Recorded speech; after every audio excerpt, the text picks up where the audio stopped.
नमस्कार, स्वागत है आपका पल्स 24 न्यूज में और मैं हूं आपके साथ सपना पांडे। चलिए रुक करते इस वक्त की 20 बड़ी खबरों की ओर। दाऊदी बोहरा समुदाय ने पीएम मोदी से की मुलाकात, नए वक्फ कानून को बताया ऐतिहासिक कदम। दाऊदी बोहरा समुदाय से मुलाकात के दौरान पीएम मोदी ने कहा, मैंने काफी वक्त तक वक्फ की कानूनी बारीकियों को समझा। बरेली में वक्फ संशोधन कानून लागू होने के बाद पहला केस हुआ दर्ज, कब्रिस्तान के लिए जमीन के नाम सरकारी जमीन पर किया गया कब्जा। केंद्रीय मंत्री सर्बानंद सोनोवाला के आवास पर आयोजित हुआ बिहू समारोह में केंद्रीय मंत्री किरेन रिजिजू और दिल्ली की मुख्यमंत्री रेखा गुप्ता हुई शामिल। वलसाड़ के पहाड़ी गांव के पास एक ट्रक में लगी भीषण आग, मौके पर पहुंची दमकल की गाड़ियां, आग पर पाया काबू। सुप्रीम कोर्ट में वक्फ एक्ट की सुनवाई पर AIMIM सांसद असदुद्दीन ओवैसी ने कहा, सुप्रीम कोर्ट ने अंतरिम राहत दी है, हमारी पार्टी का यह रुख है कि यह पूरा काला कानून है। देखिए, सुप्रीम कोर्ट ने इंटरिम रिलीफ दिया। हमारी पार्टी का और all India Muslim personal law board का ये स्टैंड रहा है कि ये पूरा कानून काला कानून है, ये अनकॉन्स्टिट्यूशनल है। इसलिए अनकॉन्स्टिट्यूशनल है ये कि फंडामेंटल राइट्स को वायलेट करता है, चाहे आर्टिकल 14 हो, 15 हो, 25 और 26 और 29 हो। तो ये जो इंटरिम ऑर्डर है, इससे हटकर हम इसको कॉशियसली देखते हैं। क्यों देखते हैं? क्योंकि इसमें करीब 45-48 अमेंडमेंट्स हैं। एक अमेंडमेंट ऐसा है कि अभी जब हम बात कर रहे हैं, लिमिटेशन एक्ट अप्लाई हो रहा है, तो जितने लोग लैंड ग्रैबर्स हैं या एंक्रोचर्स हैं, वो मालिक बन रहे हैं। और फिर वक्फ इवैक्यू प्रॉपर्टीज जो है, वो खास तौर से देश में पूरी जगह पर और पंजाब हरियाणा में बहुत है, वो अब गवर्नमेंट कस्टोडियन में चले आएंगे, तो वक्फ बोर्ड से हम उसको लूज कर रहे हैं। तीसरा यह है कि सेक्शन 2 में जो ट्रस्ट एक्ट है, जो सुप्रीम कोर्ट ने जजमेंट में कहा था कि वो वक्फ की प्रॉपर्टी है, गवर्नमेंट ने सेक्शन 2 के जरिए पूरे ट्रस्ट को निकाल दिया वक्फ से। और इसका पहला फायदा होगा देश के सबसे बड़े दौलतमंद आदमी को, जिसने खोजा ऑर्फनेज पर अपना घर तामीर किया था, जिसका केस अभी सुप्रीम कोर्ट से है, तो सेक्शन 2 से उसको फायदा होगा। पूरे जो वक्फ जो ट्रस्ट है, उसको ट्रस्ट है बोल के वक्फ से निकल जाएंगे। चौथा यह है कि ये 5 साल का प्रोविजन है। कौन तय करेगा कि 5 साल से प्रैक्टिसिंग मुसलमान है? और अगर कोई महिला होगी तो उसका कौन तय करेगा? और जब वो 5 साल तक मुसलमान के वक्फ को नहीं दे सकेगी, दूसरे धर्म को दे सकेगी, तो ये तो नुकसानदेह है। फिर गवर्नमेंट ऑफ इंडिया ऐसे रूल्स बनाएगी जिससे वक्फ कमजोर होगा, वो फेडरलिज्म का भी वायलेशन होगा। कलेक्टर आज भी किसी मुतवल्ली को ऑर्डर दे सकता है कि भैया आप इस तरह का काम करो, जो उस मुतवल्ली और उसके वाकिफ के खिलाफ होगा। अगर नहीं सुनेगा तो जेल को जाएगा। तो इसमें ऐसे कई प्रोविजंस है, सेक्शंस हैं जो वक्फ बोर्ड को खत्म कर रहे हैं। तो एक लीगल बैटल तो हमारी कंटिन्यू रहेगी, हमारा प्रोटेस्ट भी कंटिन्यू रहेगा, क्योंकि सवाल सिर्फ पूरे लॉ के खिलाफ हम लोग हैं, जो अनकॉन्स्टिट्यूशनल है और ब्लैक लॉ है, जो वक्फ को बचाने के लिए नहीं लाया गया है, जो वक्फ को लूटने के लिए, वक्फ को बर्बाद करने के लिए, छीनने के लिए लाया गया है। उत्तर प्रदेश के मुख्यमंत्री योगी आदित्यनाथ ने चिकित्सा शिक्षा विभाग की प्रेजेंस की समीक्षा की। बैठक में उप मुख्यमंत्री ब्रिजेश पाठक और संबंधित विभाग के अधिकारी भी रहे मौजूद। पटना में महागठबंधन की हुई महत्वपूर्ण बैठक में कांग्रेस, आरजेडी समेत कई नेता रहे शामिल। बिहार विधानसभा चुनाव के लिए महागठबंधन की बैठक पर आरजेडी नेता तेजस्वी यादव ने कहा, हमारी पहली बैठक हुई है, बिहार के लोगों की क्या चिंता है उस पर हमने बात की। हम लोगों की पहली बैठक जो है महागठबंधन की हुई है और हमको लगता है कि काफी हर विषयों पर हम लोग ने चर्चा की है। बिहार की क्या स्थिति है, बिहार के लोगों की क्या चिंता है, इन सभी पर बातचीत हुई। खास तौर पे जो मुद्दे हैं, जो बिहार के मुद्दे हैं, गरीब के मुद्दे हैं, नौजवान, महिला, बुजुर्ग, गरीबी, पलायन, बेरोजगारी, सब पे हम लोगों ने चर्चा किया है। बिहार के लोगों में बड़ा गुस्सा है, नाराजगी है ये खटारा 20 साल की सरकार से। 20 साल से बिहार को इन्होंने इन्हीं की रिपोर्ट में, केंद्र सरकार की नीति आयोग की रिपोर्ट में देखें तो बिहार सबसे गरीब है। 2 करोड़ से भी ज्यादा पलायन, जो लेबर वाला जो मिनिस्ट्री है उसमें रजिस्टर्ड है लेबर, केवल रजिस्टर्ड, नॉन रजिस्टर्ड की अगर बात करें तो लगभग 4 से 5 करोड़ लोग बिहार से पलायन करते हैं। यानी पलायन में देश भर में नंबर 1 बिहार, गरीबी में बिहार जो है नंबर 1 है, बेरोजगारी में बिहार नंबर 1 है, अपराध में, बढ़ता अपराध में बिहार नंबर 1 है। ऐसी ऐसी घटनाएं अभी देखा गोपालगंज में भी, किडनैप करके एक युवती के साथ जो है गैंगरेप किया गया। नालंदा मुख्यमंत्री जी के गृह क्षेत्र में महिलाओं पर दुष्कर्म करके पैरों पे कीलें ठोकी गई और खेतों में फेंक दिया गया। पुलिस की पिटाई हो रही है, पुलिस को भगाया जा रहा है। अपराधी बेलगाम हो चुके हैं, अपराध बढ़ता जा रहा है। बिहार में कानून नाम की कोई चीज नहीं रह गई है। लॉ एंड ऑर्डर का क्रिमिनल डिसऑर्डर हो चुका है बिहार। बिहार विधानसभा चुनाव के लिए महागठबंधन की बैठक पर आरजेडी नेता तेजस्वी यादव ने कहा, हमारी पहली बैठक हुई है, बिहार के लोगों की क्या चिंता है उस पर हमने बात की। देखिए, महागठबंधन इंडिया जो अलायंस है, इसमें सिर फिटोवल की स्थिति है। राहुल गांधी ने स्पष्ट कर दिया है कि सीएम चेहरा पर कोई बात नहीं होगा और इसलिए बहुत होशियारी से कांग्रेस ने कोऑर्डिनेशन कमेटी का भार राष्ट्रीय जनता दल के नेता को दे दिया है।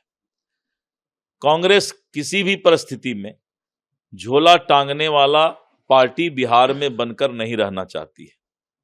ये राहुल गांधी जी ने स्पष्ट कह दिया है कि हम झोला टांगने वाला पार्टी नहीं है।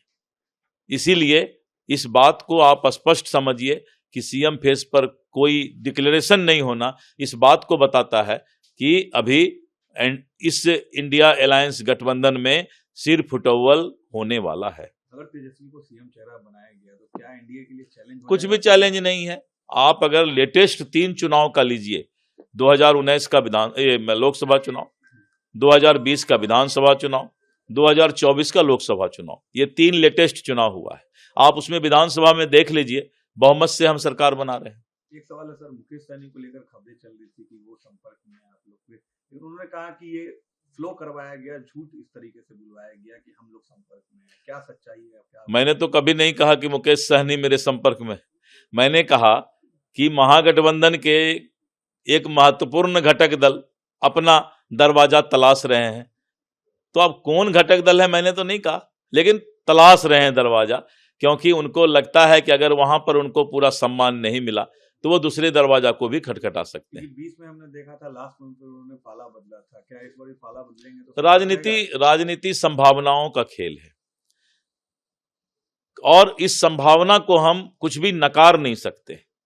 लेकिन एनडीए 2019, 2020, 2024 तीनों में अगर आप विधानसभा का रिकॉर्ड देखें तो हम बहुमत से सरकार बना रहे हैं।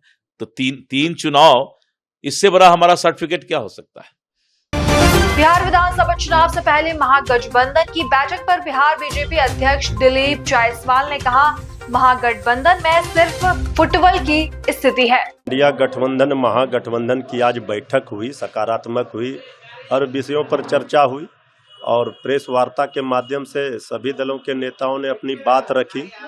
इंडिया गठबंधन पूरी यूनिटी के साथ, क्लियरिटी के साथ इस बिहार की भलाई के लिए, लड़ाई के लिए तैयार है। बिहार को बर्बादी से बचाना है तो तेजस्वी सरकार, इंडिया गठबंधन की सरकार बनाना है, जनता ने ठाना है। क्योंकि तेजस्वी यादव जी नेतृत्व करता है, महागठबंधन के ड्राइविंग सीट पर हैं, मुख्यमंत्री का चेहरा है, ये भी पूरी तरह से क्लियर है इसमें कोई कंफ्यूजन नहीं है। एक खुलकर देखिए, हर चीज का एक नॉर्म होता है। बैठकों में बहुत सारी बातें होती है, बहुत तय होता है, सही समय पर सही चीजों का घोषणा हो जाएगा। लेकिन तेजस्वी जी मुख्यमंत्री का चेहरा है, इसमें कोई कंफ्यूजन नहीं है। इस बात को सबको मानना चाहिए। पटना में गठबंधन की बैठक पर वीआईपी नेता मुकेश सहनी ने कहा, हम साथ मिलकर लड़ेंगे। हम लोग जनता के मुद्दा को लेके जाएंगे और बिहार में बदलाव, खास करके बिहार के युवा के लिए, गरीब किसान के लिए, मजदूर के लिए, जो बिहार से बाहर रह रहे हैं, उनके लिए हम लोगों को लड़ाई लड़ना है और एकजुट होके हम लोग लड़ाई लड़ेंगे। और तेजस्वी जी के नेतृत्व में तो डे वन से हम लोग कह ही रहे हैं कि उनके नेतृत्व में हमें काम करना है। और अभी तो देखिए, सब चीज का अभी सब चीज का ग्रैंड ओपनिंग होना चाहिए ना भाई, ऐसे कैसे बोल देना है। सब चीज का एक समय देखिए, उसके बाद उस पर निर्णय, उसमें कहीं कोई संशय नहीं है, उसमें कहीं पर भी 1% का भी कोई संशय नहीं है। उन्हीं के नेतृत्व में हम लोग चुनाव कैसे लड़ेंगे वो सब सारा क्लियर हो गया। रहा कि कुछ चीज जो आप सोच रहे हैं तो उसको हम लोग अपने हिसाब से कैसे डील करना है वो होगा समय आने पर, और इसका भव्य तैयारी होगा। आप लोग भी रहिएगा। भव्य जो होता है ना, कोई भी पिक्चर का जब जैसे लॉन्चिंग होता है तो किस तरीके से होता है, तो उसी तरीके से इसका भी होगा और भव्य होगा, पूरा अच्छे लेवल होगा। हमारे दिल्ली से बड़े बड़े नेता जो है वो लोग आएंगे, सारे लोग रहेंगे मजबूती से। वो सब चीज जिस पे आप लोग नजर दिखाना चाहते हैं वो उस पे हम लोग आगे का करेंगे। हर पार्टी से 2 सदस्य होंगे और सब मिलकर डिसीजन होगा। तेजस्वी जी के नेतृत्व, हाँ, लीडर तो रहेंगे ही, एक उनके सहयोगी होंगे, सभी दल से 2-2 लोग होंगे और उसके ऊपर हम लोग आगे काम करेंगे। आगे वाले समय में और भी बहुत सारा हम लोगों ने पॉलिसी बनाया है। समय रहते रहते आपको सारी चीज की जानकारी दी जाएगी। ये सब हो चुका है, इसमें भी कहीं कोई कंफ्यूजन नहीं है और किसी को कोई चीज का कंफ्यूजन नहीं है। ये सब हम लोग आने समय रहते हुए सारी चीज क्लियर कर लेंगे। सीलमपुर में स्थानीय लोगों ने 17 वर्षीय लड़के कुणाल की हत्या के विरोध में अपना विरोध प्रदर्शन जारी रखते हुए सड़क को किया अवरुद्ध। कई पुलिस अधिकारी मौके पर मौजूद। 17 वर्षीय लड़के कुणाल की हत्या पर दिल्ली की मुख्यमंत्री रेखा गुप्ता ने कहा, मेरी खुद पुलिस कमिश्नर से बात हुई है। जिन लोगों के नाम सामने आए हैं उनकी खोज पुलिस कर रही है। देखिए, मेरी खुद कमिश्नर पुलिस से बात हुई है। ये लड़का जिसकी उम्र कुणाल और 17-18 साल की उम्र थी, इनके ऊपर चाकुओं से जो हमला हुआ उसके बाद वो जयप्रकाश अस्पताल में ले जाए गए परिवार के द्वारा और ब्रॉड डेड उनको घोषित किया गया। और जिन लोगों के नाम हैं, जिसने हत्या के दोषी जिनको कहा जा रहा है, उनके पीछे लगातार पुलिस है और हमें पूरी उम्मीद है कि वो बहुत जल्द पकड़ लिए जाएंगे और परिवार के साथ पूरा न्याय होगा। कोई भी किसी भी प्रकार की इसमें कमी छोड़ी नहीं जाएगी। एफआईआर इत्यादि सारी चीजें दर्ज हो चुकी है, पुलिस अपना पूरा काम कर रही है।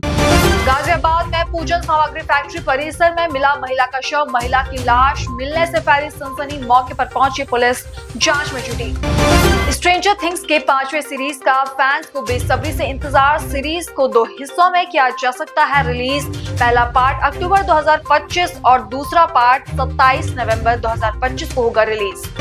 थाना बहराइच क्षेत्र के अंतर्गत एक गांव में एक व्यक्ति ने की अपनी बेटी की हत्या। पुलिस के पहुंचने तक कर दिया अंतिम संस्कार।